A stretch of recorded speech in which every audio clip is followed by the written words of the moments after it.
Welcome back after a quick short break. अब program को आगे बढ़ाते हैं। आइए आपको सुनवाते हैं लोगों के कुछ कमेंट्स। अच्छा, हाई ब्लड प्रेशर के बारे में आप क्या जानते हैं?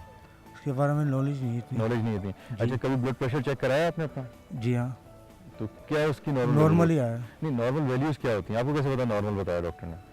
वो उसकी तकरीबन कह नहीं सकते कुछ। हाई ब्लड प्रेशर का कभी भी आपने वो चेकअप कराया हो कि हाई ब्लड प्रेशर जो है उसके बारे में पता है आपको? कितनी वैल्यूज हैं उसकी, कितना होना चाहिए, नॉर्मल कितना होता है? नहीं, ये भी नहीं पता मुझे। हाई ब्लड प्रेशर के बारे में आप क्या जानते हैं? कैसे होता है, क्या वजह है? हाई ब्लड प्रेशर यानी कि ज़्यादा उम्र के लोगों के होता है, यानी कि इसका जड़ से खात्मा हो सकता है? Yes sir. कभी आपने चेक कराया अपना ब्लड प्रेशर? अपना तो नहीं करवाया पर किया खुद है। नॉर्मल ब्लड प्रेशर जो है वो क्या होता है?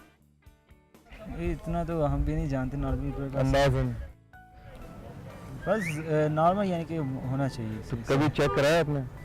मेरा तो फिलहाल अभी ठीक है। आपको कैसे पता ठीक है? आपको पता ही नहीं नॉर्मल वैल्यूज क्या होती हैं? बस इसी तरह ही थोड़ी बहुत। नहीं, मेरे ख्याल में तो मालूम करना चाहिए ना, डॉक्टर भी जो बताया कि हाँ क्या। अब अगर कोई बताए आपको कि आपका जो है ब्लड प्रेशर जो है वो 200/90 है खुदा ना खास्ता, तो आप और कह दें नॉर्मल है, वो तो इस तरह से है कि अगर हमें ये महसूस हो कि हमने कुछ ऐसी चीज़ खा ली है या कुछ हमें लगता है, तो उस सूरत में हम दिखा सकते हैं डॉक्टर को कि हमें इस तरह से कोई मर्ज़ है। कैसे पता चलता है कि ब्लड प्रेशर हो गया? उसकी ये वजूहत है कि सर में दर्द होना या वैसे आपको चक्कर आना कोई वगैरह वगैरह, इस तरह से चीज़। आपने लोगों के कमेंट्स सुने, आइए देखते हैं कि डॉक्टर्स इस बारे में क्या कहते हैं। यहाँ मैं बताता चलूँ कि नॉर्मल इंसान का ब्लड प्रेशर जो है, जो आजकल की गाइडलाइंस हैं, वो सिस्टोलिक इज़ 120 और बिलो एंड डायस्टोलिक इज़ 80 और below.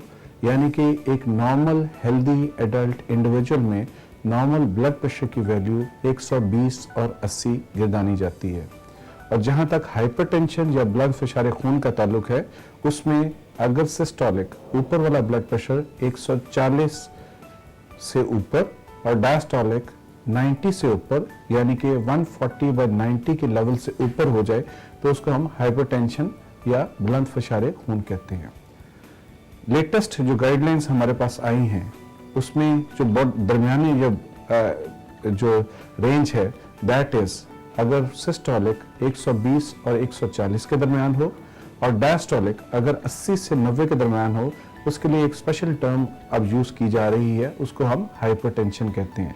So anybody who has got blood pressure systolic between 120 to 140 and diastolic between 80 to 90 is labelled as pre hypertensive patient. इसका ये नॉर्मल हाइपरटेंशन के लेवल से although ये blood pressure range जो है नीचे है, मगर जो आजकल हम मरीजों को बताते हैं और आप पब्लिक की अवेयरनेस के लिए ज़रूरी है कि जो प्री हाइपरटेंसिव पेशेंट्स होते हैं जिनका इस रेंज में ब्लड प्रेशर फॉल करे, इनका मुस्तकबिल करीब में blood pressure full blown develop करने का बहुत ज़्यादा इम्कान है। आइए अब आपको मिलवाते हैं अपने डाइटिशियन से। अक्सर ये कहा जाता है कि जहाँ तेल कम कर देते हैं वहाँ जायका नहीं आता, तो स्लो कुकिंग के ज़रिए हम उसको उतना ही टेस्ट डेवलप कर सकते हैं जिस तरह कि हम ज़्यादा तेल डालकर बनाने से करते हैं। फिर हम आ जाते हैं चपाती या राइस की तरफ। आप देख सकते हैं कि हमने थोड़ी सी मिकदार रखी हुई है जो कि 1% के लिए इनफ है। आप ये भी देख सकते हैं कि हमने इसको प्रॉपर्ली डेकोरेट किया हुआ है। बेसिक ये बात रहे कि कभी चिकन, कभी फिश, कभी मटन कम तेल में पका हुआ हो, हल्के नमक में इस्तेमाल हो।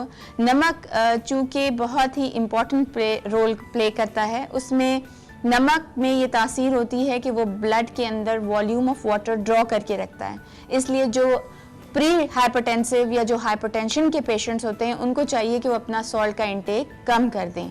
आपको मैं बताती हूँ कि कितना नमक लेना है। यहाँ पर मैं एक और बात समझा दूँ कि जो सॉल्ट मैं आपको रख के दिखा रही हूँ, अगर आप इतना सॉल्ट 24 घंटे में इस्तेमाल करेंगे तो आपका ब्लड प्रेशर अफेक्ट नहीं होगा। कॉफ़ी के बारे में मैं आपको यहाँ पर एक चीज़ क्लियर कर दूँ कि कॉफ़ी, कोला, कोक्स, चॉकलेट्स वगैरह सब कैफीन रिच फूड आइटम्स होते हैं। इनमें ये तासीर होती है कि वो कुछ देर के लिए आपका ब्लड प्रेशर बढ़ा देते हैं। मैं कैलकुलेट कर सकती हूँ कि कितनी कॉफ़ी सेफ़ है, क्या आप कर सकते हैं? नहीं। आपको सिर्फ अपना ये मुताला करना ज़रूरी है कि आप किन किन चीज़ों से कैफीन के सोर्सेज ले रहे हैं और उसको कम कर दें।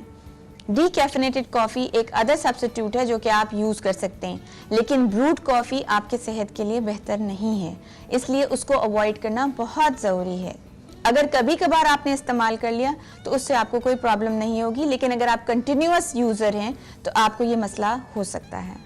Thank you, Sanofi Aventis, for this awareness. खुशियाँ ही खुशियाँ हो, हर लम्हा हर कदम। उम्मीद है नाजरीन मिस्टर सनी के साथ साथ आपकी मालूमात में भी इजाफा हुआ होगा। हमें अपनी राय से ज़रूर आगाह करें। हमारा ईमेल एड्रेस नोट डाउन कर लें, feedback.thankyou@sanofi-aventis.com। उम्मीद है नाजरीन आज का शो आपको पसंद आया। इंशाल्लाह नेक्स्ट वीक आपसे मुलाकात होगी। तब तक के लिए अपनी सेहत का ख्याल रखें, अपने घर वालों की सेहत का ख्याल रखें, अपनी इन्वायरमेंट को साफ रखें। I will see you next time. Till then खुदा हाफिज़। पहली कभी बात रुक पाया है क्या, ये साया भी ढल जाएगा। हिम्मत भी हो और ताकत भी हो तो जीने की हाँ चाहत भी हो।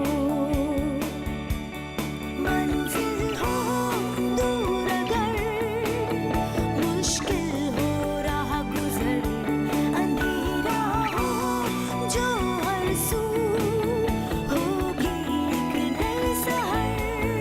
खुशियाँ ही खुशियाँ हो, हर लम्हा हर कदम हो जब संग हम और तुम। Brought to you in the interest of public health by Sanofi Aventis, because health matters.